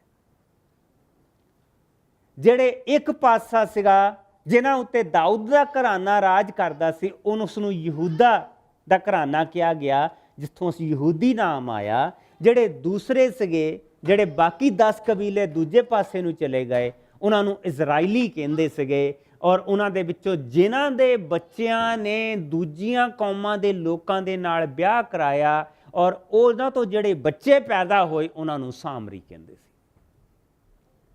ਸਾਮਰੀ ਔਰਤ ਉੱਥੇ ਇੱਕ ਬੈਠੀ ਆ ਔਰ ਪ੍ਰਭੂ ਯਿਸੂ ਦੇ ਨਾਲ ਗੱਲਾਂ ਕਰਦੀ ਪਈ ਆ, ਔਰ ਗੱਲਾਂ ਉਹੀ ਹੋ ਰਹੀਆਂ ਮੰਦਰ ਦੀਆਂ, ਕਿ ਪੂਜਾ ਕਿੱਥੇ ਹੋਣੀ ਚਾਹੀਦੀ ਆ, where we should worship। ਔਰਤ ਬੋਲੀ, ਸ਼੍ਰੀਮਾਨ ਜੀ ਤੁਸੀਂ ਤਾਂ ਨਬੀ ਹੋ, ਸਾਡੇ ਪੁਰਖਿਆਂ ਨੇ ਇਸ ਪਹਾੜ ਉੱਤੇ ਆਰਾਧਨਾ ਕੀਤੀ, ਪਰ ਤੁਸੀਂ ਕਹਿੰਦੇ ਹੋ ਯਰੂਸ਼ਲਮ ਦੇ ਵਿੱਚ ਹੀ ਉਹ ਥਾਂ ਹੈ ਜਿੱਥੇ ਆਰਾਧਨਾ ਕਰਨੀ ਚਾਹੀਦੀ ਹੈ। ਜਿਸ ਵੇਲੇ ਉਹਨਾਂ ਦਾ ਪੁਰਖਾ, ਕਿਉਂਕਿ ਇਹ ਦੋਨਾਂ ਦਾ ਹੀ ਪੁਰਖਾ ਸੀਗਾ, ਜਿਹੜਾ ਇਸਰਾਇਲ ਸੀ, ਜਿਸ ਨੂੰ ਅਸੀਂ ਪ੍ਰਭੂ ਦੇ ਵਚਨ ਦੇ ਵਿੱਚ ਦੇਖਦੇ ਹਾਂ ਕਿ ਉਹ ਲੋਕਾਂ ਨੇ ਉੱਥੇ ਆ ਕੇ ਖੂਹ ਪੁੱਟੇ, ਉੱਥੋਂ ਪਾਣੀ ਕੱਢਿਆ, ਔਰ ਉਸ ਨੂੰ ਯਾਕੂਬ ਦਾ ਖੂਹ ਕਿਹਾ ਜਾਂਦਾ ਸੀਗਾ, ਜੋ ਸਾਰਿਆਂ ਦਾ ਪੁਰਖਾ ਸੀ, ਜੋ 12 ਹੀ ਕੌਮਾਂ, ਜੋ 12 ਹੀ ਮਿਸਲਾਂ ਦਾ, ਜੋ 12 ਹੀ ਕਬੀਲਿਆਂ ਦਾ ਬਾਪ ਸੀ। ਉਹ ਕਹਿੰਦੀ ਕਿ ਸਾਡੇ ਪੁਰਖੇ ਕਹਿੰਦੇ ਇੱਥੇ ਆਰਾਧਨਾ ਕਰਨੀ ਚਾਹੀਦੀ ਹੈ, ਤੁਹਾਡੇ ਪੁਰਖੇ ਕਹਿੰਦੇ ਆ ਉੱਥੇ ਆਰਾਧਨਾ ਕਰਨੀ ਚਾਹੀਦੀ ਹੈ। ਪ੍ਰਭੂ ਯਿਸੂ ਨੇ ਉਸ ਨੂੰ ਜਵਾਬ ਦਿੱਤਾ, ਬੀਬੀ ਇਹ ਸੱਚ ਮੰਨ, ਬੀਬੀ ਇਹ ਸੱਚ ਮੰਨ, ਉਹ ਸਮਾਂ ਆ ਰਿਹਾ ਹੈ ਜਿਸ ਦੇ ਕਿ ਤੁਸੀਂ ਨਾ ਤਾਂ ਇਸ ਪਹਾੜ ਦੇ ਉੱਤੇ ਪ੍ਰਭੂ ਦੀ ਆਰਾਧਨਾ ਕਰੋਗੇ ਅਤੇ ਨਾ ਹੀ ਯਰੂਸ਼ਲਮ ਦੇ ਵਿੱਚ ਪਿਤਾ ਦੀ ਆਰਾਧਨਾ ਕਰੋਗੇ। ਤੁਸੀਂ ਸਾਮਰੀ ਉਸ ਦੀ ਆਰਾਧਨਾ ਕਰਦੇ ਹੋ ਜਿਸ ਨੂੰ ਤੁਸੀਂ ਨਹੀਂ ਜਾਣਦੇ ਹੋ, ਪਰ ਅਸੀਂ ਯਹੂਦੀ ਉਸ ਦੀ ਆਰਾਧਨਾ ਕਰਦੇ ਹਾਂ ਜਿਸ ਨੂੰ ਅਸੀਂ ਜਾਣਦੇ ਹਾਂ, ਕਿਉਂਕਿ ਮੁਕਤੀ ਸਾਡੇ ਯਹੂਦੀਆਂ ਵਿੱਚੋਂ ਹੀ ਹੈ। ਉਹ ਸਮਾਂ ਆ ਰਿਹਾ ਹੈ, ਸਗੋਂ ਆ ਚੁੱਕਾ ਹੈ। 2000 ਹੁਣ ਸਾਲ ਪਹਿਲਾਂ ਦੀ ਗੱਲ ਹੋ ਰਹੀ ਹੈ। ਉਹ ਸਮਾਂ ਆ ਰਿਹਾ ਹੈ, ਸਗੋਂ ਆ ਚੁੱਕਾ ਹੈ, ਜਦੋਂ ਸੱਚੇ ਆਰਾਧਕ ਪਿਤਾ ਦੀ ਆਰਾਧਨਾ ਸੱਚਾਈ ਅਤੇ ਆਤਮਾ ਨਾਲ ਕਰਨਗੇ, ਕਿਉਂਕਿ ਪਿਤਾ ਇਹੋ ਜਿਹੇ ਆਰਾਧਕ ਹੀ ਚਾਹੁੰਦਾ ਹੈ। ਪਰਮੇਸ਼ਵਰ ਆਤਮਾ ਹੈ, ਇਸ ਲਈ ਇਹ ਜ਼ਰੂਰੀ ਹੈ ਕਿ ਉਸਦੇ ਆਰਾਧਕ ਆਤਮਾ ਅਤੇ ਸੱਚਾਈ ਦੇ ਨਾਲ ਉਸਦੀ ਆਰਾਧਨਾ ਕਰਨ। ਔਰਤ ਨੇ ਕਿਹਾ, ਮੈਂ ਜਾਣਦੀ ਹਾਂ ਮਸੀਹ ਅਤੇ ਪਰਮੇਸ਼ਰ ਦਾ ਅਭਿਸ਼ੇਕਤ ਕੀਤਾ ਹੋਇਆ ਆ ਰਿਹਾ ਹੈ। ਜਦੋਂ ਉਹ ਆਏਗਾ ਤਾਂ ਸਾਨੂੰ ਸਭ ਕੁਝ ਦੱਸੇਗਾ। ਯਿਸੂ ਨੇ ਕਿਹਾ, ਮੈਂ ਤੇਰੇ ਨਾਲ ਗੱਲਾਂ ਕਰ ਰਿਹਾ ਹਾਂ, ਮੈਂ ਜੋ ਤੇਰੇ ਨਾਲ ਗੱਲਾਂ ਕਰ ਰਿਹਾ ਹਾਂ ਉਹੀ ਹਾਂ। ਔਰ ਜਿਸਲੇ ਅਸੀਂ ਮੱਤੀ ਦੇ 24ਵੇਂ ਭਾਵ ਦੇ ਵਿੱਚ ਆਉਂਦੇ ਹਾਂ ਤੇ ਚੇਲੇ ਇਹ ਮੰਦਰ ਨੂੰ ਬਣ ਕੇ ਦੇਖਿਆ, ਉਹ ਪੱਥਰਾਂ ਦੇ ਬਣਿਓ ਮੰਦਰ ਨੂੰ, ਵੱਡੇ ਵੱਡੇ ਪੱਥਰ ਦੇ ਮੰਦਰ ਬਣਿਓ ਆ। ਅਜੀਬ ਚੀਜ਼ ਇਹ ਆ, ਅੱਜ ਵੀ ਜਿਸਲੇ ਤੁਸੀਂ ਜਾਣਦੇ ਆ ਤਾਂ ਮੰਦਰ ਦੀਆਂ ਫਾਊਂਡੇਸ਼ਨਾਂ ਹੈਗੀਆਂ ਆ, ਉਹਦੀਆਂ ਨੀਹਾਂ ਹੈਗੀਆਂ। ਤੁਸੀਂ ਕਦੀ ਰੇਲਵੇ ਕਾਰ ਦਾ ਡੱਬਾ ਦੇਖਿਆ? ਐਡੇ ਐਡੇ ਪੱਥਰ ਉਹਦੀਆਂ ਨੀਹਾਂ 'ਚ ਲੱਗੇ ਹੋ। ਕਿੱਦਾਂ ਉਹ ਲੋਕ ਲੈ ਕੇ ਆਏ ਹੋਣਗੇ। ਪ੍ਰਭੂ ਨੇ ਅਗਰ ਤੁਹਾਨੂੰ ਮੌਕਾ ਦਿੱਤਾ ਤਾਂ ਜ਼ਰੂਰ ਜਾਇਓ, ਦੇਖ ਕੇ ਆਇਓ ਇਜ਼ਰਾਈਲ ਦੇ ਵਿੱਚ। ਉਹ ਮੰਦਰ ਦੀਆਂ ਜਿਹੜੀਆਂ ਨੀਹਾਂ ਆ, ਰੇਲਵੇ ਟ੍ਰੇਨ ਦੀਆਂ ਡੱਬੇ ਜਿੱਡੇ ਜਿੱਡੇ ਪੱਥਰ ਉਹਦੀਆਂ ਨੀਹਾਂ 'ਚ ਲੱਗੇ ਹੋ ਆ। ਕਿੱਦਾਂ ਲੋਕ ਖਿੱਚ ਕੇ, ਅਸੀਂ ਅੱਜ ਸਾਡੇ ਕੋਲ ਉਹ ਟੈਕਨੋਲੋਜੀ ਹੈ ਨਹੀਂ ਕਿ ਐਡੇ ਪੱਥਰ ਨੂੰ ਅਸੀਂ ਮੂਵ ਕਰ ਸਕੀਏ, ਲੇਕਿਨ ਉਸ ਸਮੇਂ ਦੇ ਵਿੱਚ ਕਿੱਦਾਂ ਉਹ ਲੈ ਕੇ ਆਏ ਹੋਣਗੇ, ਔਰ ਉਸ ਪਹਾੜ ਤੇ ਕਿੱਦਾਂ ਚੜਾਇਆ ਹੋ, ਕਿੱਦਾਂ ਉਹਨੂੰ ਉੱਥੇ ਸਥਾਪਿਤ ਕੀਤਾ ਹੋ, ਔਰ ਐਦਾਂ ਉਹ ਪੱਥਰ ਲੱਗੇ ਹੋ ਆ ਹਾਲੇ ਵੀ ਕਿ ਤੁਸੀਂ ਉਹਦੇ ਵਿੱਚ ਪੇਪਰ ਨਹੀਂ ਪਾ ਸਕਦੇ।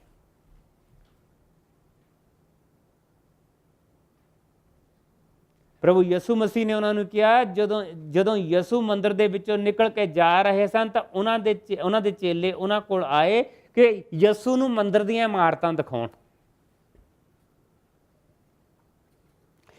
ਪਰ ਯਿਸੂ ਨੇ ਉਹਨਾਂ ਨੂੰ ਕਿਹਾ, ਕੀ ਤੁਸੀਂ ਇਹ ਸਭ ਕੁਝ ਦੇਖ ਰਹੇ ਹੋ? ਹਾਂ, ਪਰ ਇੱਥੇ ਪੱਥਰ ਉੱਤੇ ਪੱਥਰ ਨਹੀਂ ਰਹੇਗਾ, ਜੋ ਬਰਬਾਦ ਨਾ ਕੀਤਾ ਜਾਏਗਾ। ਕਿਉਂਕਿ ਪ੍ਰਭੂ ਇੱਟਾਂ ਦੀ ਬਣਾਈ ਹੋਈ ਇਮਾਰਤਾਂ ਦੇ ਵਿੱਚ ਨਹੀਂ ਰਹਿੰਦਾ।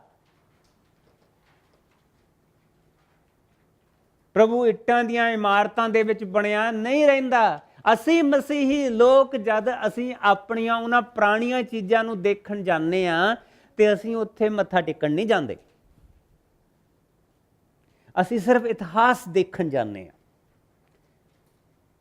ਉਹ ਬਾਈਬਲ ਦੀ ਸੱਚਾਈ ਨੂੰ ਉਹ ਇਤਿਹਾਸ ਪ੍ਰਗਟ ਕਰਦਾ।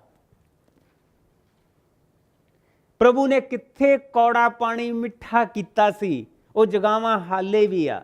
ਉਹ ਸੱਤ ਬਲੂਤ ਦੇ ਦਰਖਤ ਜਿਨ੍ਹਾਂ ਦੀ ਛਾਂ ਦੇ ਹੇਠ ਨਬੀ ਲੋਕ ਬੈਠੇ ਸੀ, ਉਹ ਸਿਰਫ ਜਗ੍ਹਾਵਾਂ ਆ ਜਿਹੜੀਆਂ ਅਸੀਂ ਦੇਖਣ ਜਾਂਦੇ ਹਾਂ। ਉੱਥੋਂ ਇਸ ਵਚਨ ਦੀ ਹਿਸਟਰੀ ਹੈ, ਸਾਨੂੰ ਇਹ ਪਤਾ ਲੱਗਦਾ ਕਿ ਇਹ ਪ੍ਰਭੂ ਦਾ ਇਤਿਹਾਸ ਆ। ਉਹ ਪਵਿੱਤਰ ਜਗ੍ਹਾਵਾਂ ਨਹੀਂ ਗਈਆਂ। ਫਿਰ ਪਵਿੱਤਰ ਜਗ੍ਹਾ ਕਿਹੜੀ ਹੋਈ? ਜੇ ਇਹ ਸਾਰੀਆਂ ਜਗ੍ਹਾਵਾਂ ਪਵਿੱਤਰ ਨਹੀਂ, ਇਜ਼ਰਾਈਲ ਪਵਿੱਤਰ ਨਹੀਂ, ਇਜ਼ਰਾਈਲ 'ਚ ਬਣਿਓ ਮੰਦਰ ਪਵਿੱਤਰ ਨਹੀਂ, ਉਹ ਜਗ੍ਹਾਵਾਂ ਉਹ ਜਗ੍ਹਾ ਹਾਲੇ ਵੀ ਹੈਗੀ ਜਿੱਥੇ ਉਹ ਔਰਤ ਬੈਠੀ, ਉਹ ਖੂਹ ਹਾਲੇ ਵੀ ਹੈਗਾ, ਉਹ ਖੂਹ ਪਵਿੱਤਰ ਨਹੀਂ, ਤੇ ਫਿਰ ਪਵਿੱਤਰ ਕੀ ਆ? ਪ੍ਰਭੂ ਦੇ ਲਈ ਅਸੈਪਟਡ ਮੰਦਰ ਫਿਰ ਕਿਹੜਾ ਆ? ਇਹ ਮੰਦਰ ਤਾਂ ਸੱਚਮੁੱਚ ਤੁਸੀਂ ਅਗਰ ਥੱਲੇ ਪਿਕਚਰ ਨੂੰ ਦੇਖੋ ਤੇ ਯਹੂਦੀਆਂ ਨੂੰ ਇਦਾਂ ਉਲਟਾ ਕੇ ਉਹ ਜਿਹੜੇ ਅੰਦਰ ਲੇਵੀ ਜਿਹੜੇ ਬੈਠੇ ਹੋ ਸੀ ਇਦਾਂ ਮਾਰ ਕੇ ਸੁੱਟੇ ਸੀ ਰੋਮਨਾਂ ਨੇ। ਰੋਮਨ ਗਵਰਨਮੈਂਟ ਨੇ ਸਾਰੇ ਮੰਦਰ ਦਾ ਚਾਕ ਬਣਾਤਾ ਸੀ, ਪੀ ਕੇ ਅੱਗ ਲਾ ਦਿੱਤੀ ਸੀ ਉਹਨਾਂ ਨੇ ਹਰੇਕ ਚੀਜ਼ ਨੂੰ।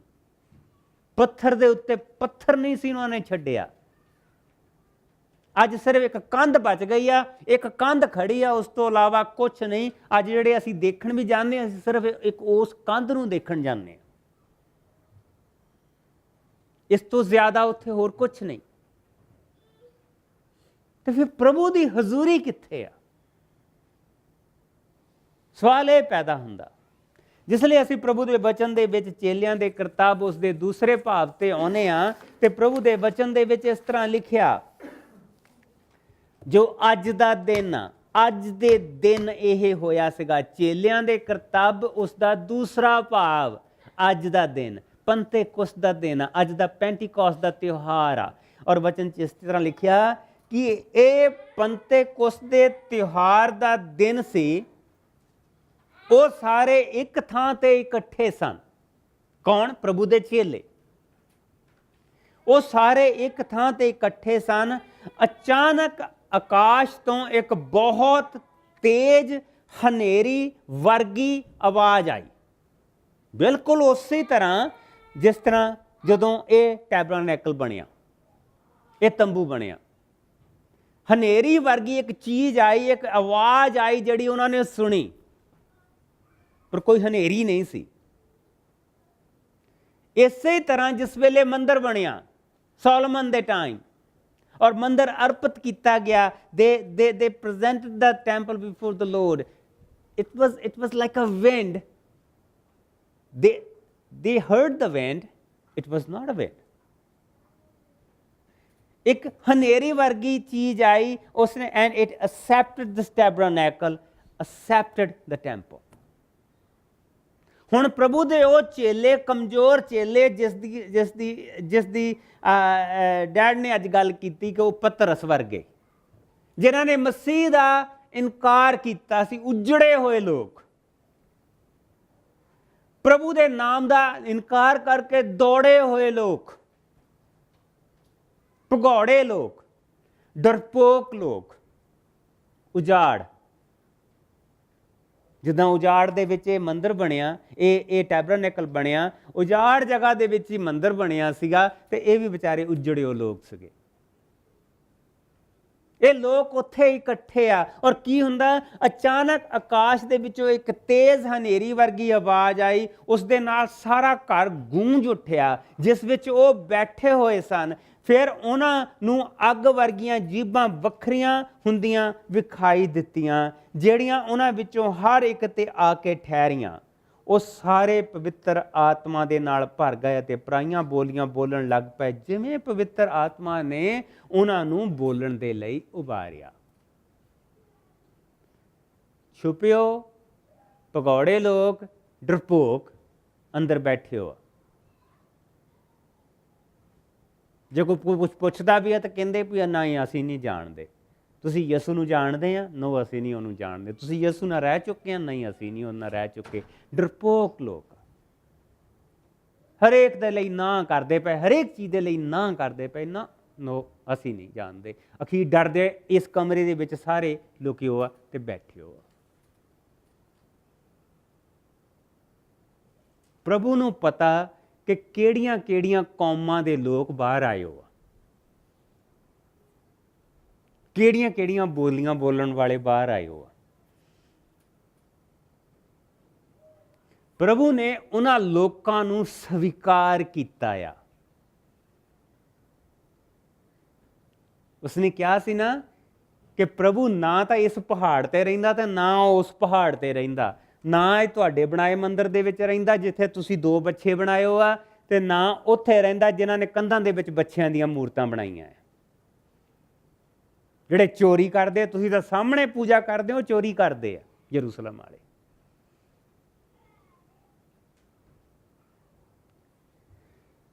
ਪ੍ਰਭੂ ਆਪਣਿਆਂ ਲੋਕਾਂ ਦੇ ਵਿੱਚ ਵਾਸ ਕਰਦਾ। ਉਸ ਸਮੇਂ ਸਾਰੇ ਸੰਸਾਰ ਦੇ, ਸਾਰੇ ਦੇਸ਼ਾਂ ਦੇ ਸ਼ਰਧਾਲੂ ਯਹੂਦੀ ਯਰੂਸ਼ਲਮ ਦੇ ਵਿੱਚ ਆਏ ਹੋਏ ਸਨ। ਜਦੋਂ ਇਹ ਆਵਾਜ਼ ਆਈ ਤਾਂ ਭੀੜ ਲੱਗ ਗਈ, ਲੋਕੀ ਘਬਰਾ ਗਏ, ਕਿਉਂਕਿ ਹਰ ਕੋਈ ਚੇਲਿਆਂ ਨੂੰ ਆਪਣੀ ਹੀ ਬੋਲੀ ਦੇ ਵਿੱਚ ਸੁਣ ਰਿਹਾ ਸੀ। So none word of that time, ਜਿੰਨੀ ਕੋ ਦੁਨੀਆ ਨੂੰ ਉਸ ਵੇਲੇ ਜਾਣਦੇ ਸੀ, ਓਨੀ ਦੂਰੋਂ ਦੂਰੋਂ ਲੋਕ ਉੱਥੇ ਆਏ ਹੋਆ, ਵੱਖਰੀਆਂ ਵੱਖਰੀਆਂ ਉਹ ਬੋਲੀਆਂ ਬੋਲਦੇ ਆ। ਮੈਂ ਪ੍ਰਭੂ ਦਾ ਬਹੁਤ ਸ਼ੁਕਰ ਕਰਦਾ ਉਹਨਾਂ ਭੈਣ ਭਰਾਵਾਂ ਦੇ ਲਈ ਜਿਹੜੇ ਕਹਿੰਦੇ ਕਿ ਅਸੀਂ ਸਵਰਗੀ ਬੋਲੀ ਬੋਲਦੇ ਹਾਂ। ਬਲੈਸ ਯੂ, ਖੁਦਾਵੰਦ ਤੁਹਾਨੂੰ ਬਰਕਤ ਦੇਵੇ। ਪਰ ਇਹ ਹਿੱਸਾ ਨਹੀਂ ਅਸੀਂ ਯੂਜ਼ ਕਰ ਸਕਦੇ ਉਹਦੇ ਲਈ, ਕਿਉਂਕਿ ਇੱਥੇ ਸਾਫ਼ ਦੱਸਿਆ ਗਿਆ ਕਿ ਉਹ ਕਿਹੜੀਆਂ ਕਿਹੜੀਆਂ ਬੋਲੀਆਂ ਦੇ ਵਿੱਚ ਬੋਲੇ ਆ, ਔਰ ਉੱਥੇ ਕਿਹੜੀ ਕਿਹੜੀਆਂ ਬੋਲੀਆਂ ਵਾਲੇ ਲੋਕ ਬੈਠੇ ਸੀ। ਇਹ ਬੜਾ ਪਵਿੱਤਰ ਹਿੱਸਾ ਆ। ਵਚਨ ਦੇ ਵਿੱਚ ਦੱਸਿਆ ਕਿ ਲੋਕੀ ਘਬਰਾ ਗਏ, ਕਿਉਂਕਿ ਉਹ ਹਰ ਕੋਈ ਚੇਲਿਆਂ ਨੂੰ ਆਪਣੀ ਹੀ ਬੋਲੀ ਦੇ ਵਿੱਚ ਸੁਣ ਰਿਹਾ ਸੀ। ਸਾਰੇ ਲੋਕੀ ਹੈਰਾਨ ਸਨ ਅਤੇ ਹੈਰਾਨਗੀ ਦੇ ਵਿੱਚ ਕਹਿਣ ਲੱਗੇ ਕਿ ਇਹ ਸਾਰੇ ਜਿਹੜੇ ਬੋਲ ਰਹੇ ਹਨ ਗਲੀਲ ਨਿਵਾਸੀ ਨਹੀਂ ਹਨ? ਫਿਰ ਅਸੀਂ ਸਾਰੇ ਕਿਸ ਤਰ੍ਹਾਂ ਆਪਣੇ ਆਪਣੇ ਦੇਸ਼ ਦੀ ਭਾਸ਼ਾ ਸੁਣ ਰਹੇ ਹਨ। ਅਸੀਂ ਜਿਹੜੇ ਪਾਰਥੀ, ਮੇਦੀ, ਇਲਾਮੀ, ਮੈਸੋਪੋਟਾਮੀਆ, ਯਹੂਦੀਆ, ਕਪਦੂਨੀਆ, ਪੰਤਸ, ਏਸ਼ੀਆ, ਫਰੂਗੀਆ, ਪ੍ਰੰਫੁਲੀਆ, ਮਿਸਰ, ਕੁਰੇਨੇ ਦੇ ਲਾਗਲੇ ਪ੍ਰਾਂਤ, ਲੀਬੀਆ ਦੇ ਰਹਿਣ ਵਾਲੇ ਰੋਮੀ ਮੁਸਾਫਰ, ਯਹੂਦੀ ਅਤੇ ਦੂਜੀ ਜਿਨ੍ਹਾਂ ਨੇ ਯਹੂਦੀ ਮਤ ਨੂੰ ਸਵੀਕਾਰ ਕੀਤਾ, ਕਰੇਤ ਅਤੇ ਅਰਬ ਦੇ ਰਹਿਣ ਵਾਲੇ ਹਾਂ। ਅਸੀਂ ਸਾਰੇ ਆਪਣੀ ਭਾਸ਼ਾ ਵਿੱਚ ਪਰਮੇਸ਼ਰ ਦੇ ਮਹਾਨ ਕੰਮਾਂ ਬਾਰੇ ਸੁਣ ਰਹੇ ਹਾਂ। ਉਹ ਸਾਰੇ ਹੈਰਾਨ ਸਨ ਅਤੇ ਘਬਰਾਏ ਹੋਏ ਇੱਕ ਦੂਜੇ ਨੂੰ ਪੁੱਛਣ ਲੱਗੇ, ਇਸ ਦਾ ਕੀ ਅਰਥ ਹੋ ਸਕਦਾ ਹੈ? Now that's the main question. What is the meaning of this? ਇਹ ਜੋ ਕੁਝ ਹੋਇਆ ਇਹਦਾ ਅਰਥ ਕੀ ਆ? ਪ੍ਰਭੂ ਨੇ ਆਪਣਾ ਤੀਸਰਾ ਮੰਦਰ ਸਥਾਪਿਤ ਕੀਤਾ। This is the third temple of the Lord.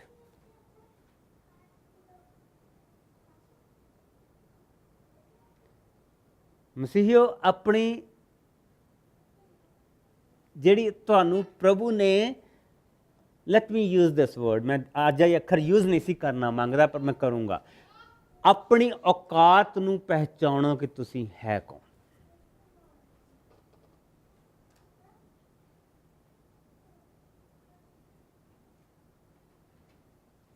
ਦੋ ਔਕਾਤਾਂ ਆ ਸਾਡੀਆਂ, ਇੱਕ ਪ੍ਰਭੂ ਦੇ ਵਿੱਚ ਆਉਣ ਤੋਂ ਪਹਿਲਾਂ ਦੀ ਔਕਾਤ, ਇੱਕ ਪ੍ਰਭੂ ਦੇ ਵਿੱਚ ਆਉਣ ਤੋਂ ਬਾਅਦ ਦੀ ਔਕਾਤ।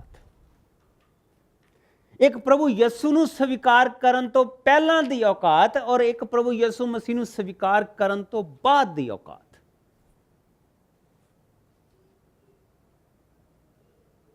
ਇੱਕ ਕੰਮ ਅਸੀਂ ਪ੍ਰਭੂ ਯਿਸੂ ਮਸੀਹ ਨੂੰ ਕਰਨ ਤੋਂ ਪਹਿਲਾਂ ਕਰਦੇ ਹੁੰਦੇ ਸੀਗੇ ਔਰ ਉਹ ਇਹ ਪੱਥਰ ਦੀਆਂ ਇਮਾਰਤਾਂ ਦੇ ਪਿੱਛੇ ਅਸੀਂ ਦੌੜੇ ਫਿਰਦੇ ਸੀਗੇ, ਇਹ ਸਾਰੀਆਂ ਧਾਰਮਿਕ ਜਗ੍ਹਾਵਾਂ ਤੇ ਦੌੜੇ ਫਿਰਦੇ ਹੁੰਦੇ ਸੀ।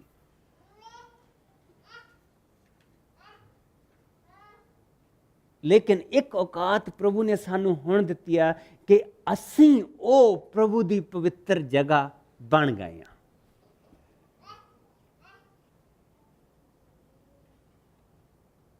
ਇਸੇ ਕਰਕੇ ਜਦੋਂ ਅਸੀਂ ਪਹਿਲਾ ਪੇਜ ਆ ਦੇਖਦੇ ਹਾਂ ਤੇ ਇੱਥੇ ਇਹ ਲਿਖਿਆ ਕਿ ਤੁਸੀਂ ਨਹੀਂ ਜਾਣਦੇ ਹੋ ਕਿ ਤੁਸੀਂ ਪਵਿੱਤਰ ਆਤਮਾ ਦੇ ਮੰਦਰ ਹੋ।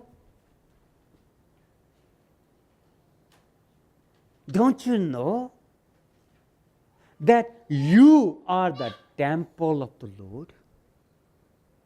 ਤੁਸੀਂ ਪਰਮੇਸ਼ਰ ਦੀ, ਤੁਸੀਂ ਪਵਿੱਤਰ ਆਤਮਾ ਦੇ ਮੰਦਰ ਆ। ਪ੍ਰਭੂ ਦਾ ਤੀਸਰਾ ਮੰਦਰ ਜਿਹੜਾ ਸਥਾਪਿਤ ਕੀਤਾ, ਪਹਿਲਾ ਉਸਨੇ ਉਜਾੜ ਦੇ ਵਿੱਚ ਉਹ ਤੰਬੂ ਸਥਾਪਿਤ ਕੀਤਾ, ਦੂਸਰਾ ਯਰੂਸ਼ਲਮ ਦੇ ਵਿੱਚ ਉਸਨੇ ਇੱਟਾਂ ਦਾ ਮੰਦਰ ਸਥਾਪਿਤ ਕੀਤਾ, ਪੱਥਰਾਂ ਦਾ ਮੰਦਰ ਸਥਾਪਿਤ ਕੀਤਾ, ਤੀਸਰਾ ਉਸਨੇ ਤੁਰਦਾ ਫਿਰਦਾ ਮੰਦਰ ਸਥਾਪਿਤ ਕੀਤਾ।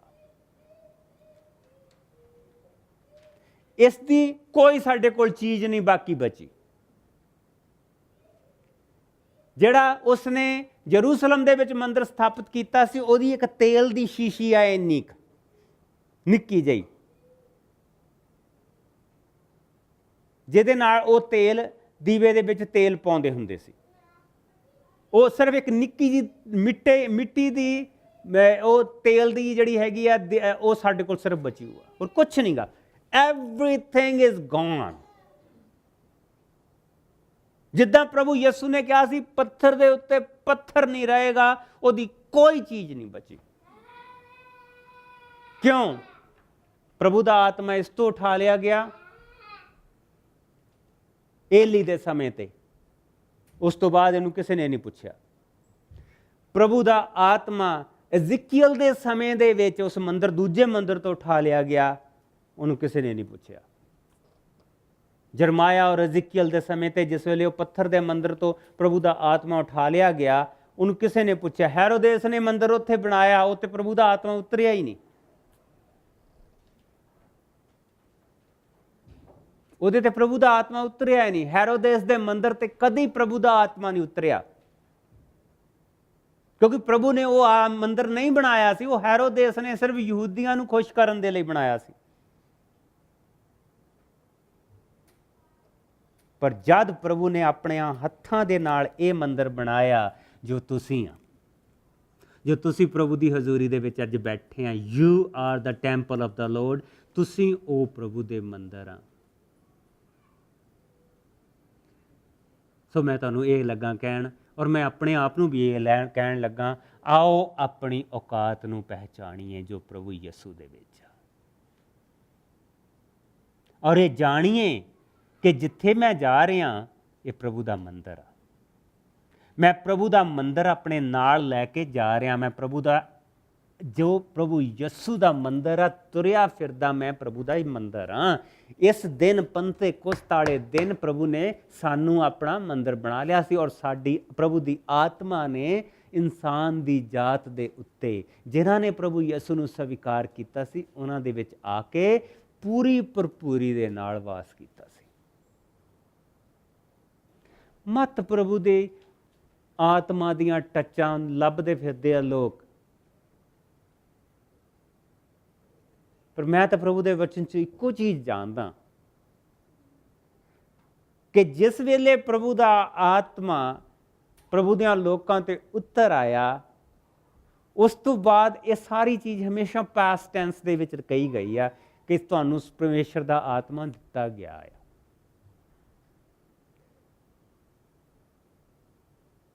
ਜਿਨ੍ਹਾਂ ਨੇ ਯਿਸੂ ਨੂੰ ਪ੍ਰਭੂ ਕਰਕੇ ਸਵੀਕਾਰ ਕੀਤਾ, ਉਹਨਾਂ ਕੋਲ ਪ੍ਰਭੂ ਦਾ ਆਤਮਾ ਆ।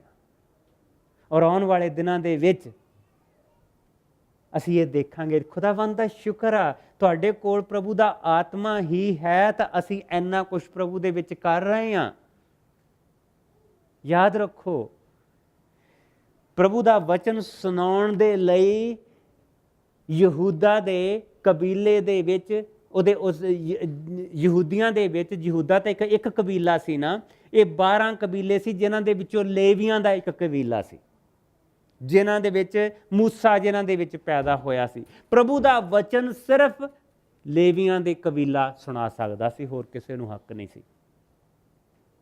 ਬਾਕੀ 11 ਕਬੀਲੇ ਪ੍ਰਭੂ ਦਾ ਵਚਨ ਨਹੀਂ ਸੀ ਸੁਣਾ ਸਕਦੇ, ਲੇਵੀਆਂ ਦੇ ਕਬੀਲਾ ਸਿਰਫ ਸੁਣਾ ਸਕਦਾ ਸੀ। ਲੇਵੀਆਂ ਦਾ ਕਬੀਲਾ ਹੀ ਉਸ ਅਤ ਪਵਿੱਤਰ ਜਗ੍ਹਾ ਤੇ ਜਾ ਸਕਦਾ ਸੀਗਾ। ਉਹਨਾਂ ਦੇ ਕਬੀਲੇ ਚੋਂ ਇੱਕ ਬੰਦਾ ਚੁਣਿਆ ਜਾਂਦਾ ਸੀ ਜਿਹੜਾ ਅਤ ਪਵਿੱਤਰ ਜਗ੍ਹਾ ਤੇ ਜਾਂਦਾ ਸੀ, ਹੋਰ ਨਹੀਂ ਕੋਈ।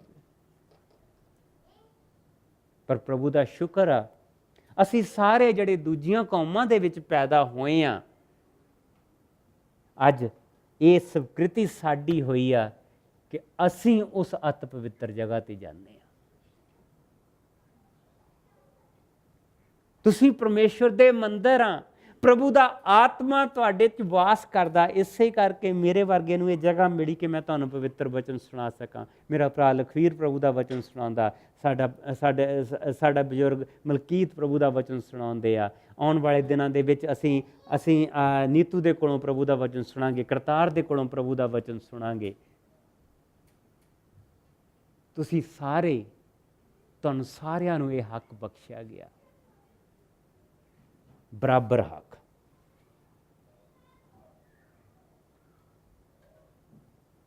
ਪਰਮੇਸ਼ਵਰ ਦੇ ਮੰਦਰ, ਆਪਣੀ ਔਕਾਤ ਨੂੰ ਪਹਿਚਾਣੋ ਜਿਹੜੀ ਪ੍ਰਭੂ ਯਿਸੂ 'ਚ ਤੁਹਾਨੂੰ ਦਿੱਤੀ ਗਈ ਆ। ਅਸੀਂ ਹਮੇਸ਼ਾ ਆਪਣੀ ਪੁਰਾਣੀ ਔਕਾਤ ਦੇ ਵਿੱਚ ਰਹਿੰਦੇ ਹਾਂ, ਜਿਸ ਦਾ ਕੋਈ ਮਤਲਬ ਨਹੀਂ, ਜਿਹਦੇ ਵਿੱਚ ਇੱਕ ਅਹੁਦਾ ਹੋ ਸਕਦਾ, ਇੱਕ ਧਨ ਦੀ ਮਾਤਰਾ ਹੋ ਸਕਦੀ ਆ, ਇੱਕ ਜਾਇਦਾਦ ਹੋ ਸਕਦੀ ਆ, ਬੁੱਧੀ ਹੋ ਸਕਦੀ ਆ, ਡਿਗਰੀ ਹੋ ਸਕਦੀ ਆ। ਇਹ ਪੁਰਾਣੀਆਂ ਔਕਾਤਾਂ ਆ। ਸੰਤ ਪੌਲ ਪਤਾ ਕੀ ਕਹਿੰਦਾ? ਕਹਿੰਦਾ ਮੈਂ ਬਿਨਯਾਮੀਨ ਦੇ ਕਬੀਲੇ ਦੇ ਵਿੱਚ ਪੈਦਾ ਹੋਇਆ, ਮੈਂ ਯਹੂਦੀਆਂ ਦਾ ਯਹੂਦੀ ਹਾਂ। ਮੇਰਾ ਗੁਰੂ, ਆਪਣੇ ਗੁਰੂ ਦਾ ਜਿਸ ਲਈ ਨਾ, ਮੇਰਾ ਗਮਲੀਅਲ ਮੇਰਾ ਗੁਰੂ ਆ। ਕੋਈ ਨਿਯਮ ਤੋੜਨ ਦੇ ਵਿੱਚ ਮੇਰੇ ਤੇ ਉਂਗਲ ਨਹੀਂ ਉਠਾ ਸਕਦਾ। ਧਰਮ ਦੀ ਹਰ ਇੱਕ ਚੀਜ਼ ਮੇਰੀ ਜ਼ਬਾਨ ਦੇ ਉੱਤੇ ਆ, ਪਰ ਮੈਂ ਉਹਨਾਂ ਸਾਰੀਆਂ ਚੀਜ਼ਾਂ ਨੂੰ ਕੂੜਾ ਸਮਝਦਾ। ਕਿਉਂ? ਕਿ ਪ੍ਰਭੂ ਦਾ ਇਹ ਆਤਮਾ, ਉਸ ਦੇ ਮੁਰਦਿਆਂ ਦੇ ਵਿੱਚੋਂ ਜੀ ਉੱਠਣ ਦੀ ਤਾਕਤ, ਉਹਦੇ ਮੁਰਦਿਆਂ ਵਿੱਚੋਂ ਜੀ ਉੱਠਣ ਦੀ ਤਾਕਤ ਕੀ ਆ? ਪਵਿੱਤਰ ਆਤਮਾ। ਉਸ ਦੇ ਮੁਰਦਿਆਂ ਦੇ ਵਿੱਚੋਂ ਜੀ ਉੱਠਣ ਦੀ ਉਸ ਤਾਕਤ ਨੂੰ ਪਹਿਚਾਨ ਸਕਾਂ। ਉਹ ਹੈ ਉਸ ਦੀ ਪੁਰਾਣੀ ਔਕਾਤ, ਔਰ ਜੋ ਉਸ ਦੀ ਨਵੀਂ ਔਕਾਤ ਆ ਉਹ ਪ੍ਰਭੂ ਯਿਸੂ ਦੇ ਵਿੱਚ ਆ। ਪ੍ਰਭੂ ਦਾ ਧੰਨਵਾਦ ਕਰੋ ਕਿ ਉਸਨੇ ਤੁਹਾਨੂੰ ਇੱਕ ਨਵੀਂ ਔਕਾਤ ਦਿੱਤੀ ਆਪਣੇ 'ਚ। ਉਸਦੇ ਆਪਣੇ ਬੱਚੇ, ਉਸਦੇ ਆਪਣੇ ਮੰਦਰ। ਸੋ ਪ੍ਰਭੂ ਦੇ ਵੱਡਿਆਂ ਕੰਮਾਂ ਦਾ ਪ੍ਰਚਾਰ ਕਰੋ, ਕਿਉਂਕਿ ਤੁਸੀਂ ਇਸੇ ਦੇ ਲਈ ਚੁਣੇ ਗਏ ਆ।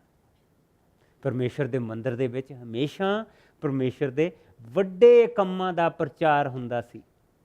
ਜਿਹੜੇ ਪਵਿੱਤਰ ਆਤਮਾ ਉਹਨਾਂ 12 ਕਾਇਰਾਂ ਦੇ ਉੱਤੇ ਉਤਰੀ ਆ, ਉਹ 12 ਜਿਹੜੇ ਛੁਪ ਕੇ ਬੈਠੇ ਹੋ ਸੀਗੇ, ਉਹ 12 ਕਾਵਰਡਸ ਜਿਹੜੇ ਅੰਦਰ ਵੜ ਕੇ ਬੈਠੇ ਹੋ ਸੀਗੇ, ਤਾਂ ਉਹ ਜਿਸਲੇ ਵੱਖਰੀਆਂ ਵੱਖਰੀਆਂ ਬੋਲੀਆਂ ਦੇ ਵਿੱਚ, ਭਾਸ਼ਾਵਾਂ ਦੇ ਵਿੱਚ ਬੋਲਣ ਲੱਗੇ, ਤਾਂ ਲੋਕ ਕਹਿੰਦੇ ਆ ਇਹ ਗਲੀਲੀਆਂ ਦੇ ਮੂੰਹ ਦੇ ਵਿੱਚੋਂ ਅਸੀਂ ਪਰਮੇਸ਼ਵਰ ਦੇ ਵੱਡੇ ਕੰਮ ਕਿੱਦਾਂ ਸੁਣਦੇ ਪਏ ਆ। ਤੁਸੀਂ ਇਸ ਦੇ ਲਈ ਚੁਣੇ ਗਏ ਆ। ਤੁਹਾਨੂੰ ਪਰਮੇਸ਼ਰ ਦਾ ਆਤਮਾ ਇਸੇ ਕਰਕੇ ਦਿੱਤਾ ਗਿਆ ਕਿ ਪਰਮੇਸ਼ਰ ਦੇ ਵੱਡੇ ਕੰਮਾਂ ਦਾ ਪ੍ਰਚਾਰ ਕਰੋ, ਕਿਉਂਕਿ ਤੁਸੀਂ ਉਸ ਦੇ ਚੁਣੇ ਹੋਏ ਲੋਕ ਆ। ਆਮੇਨ।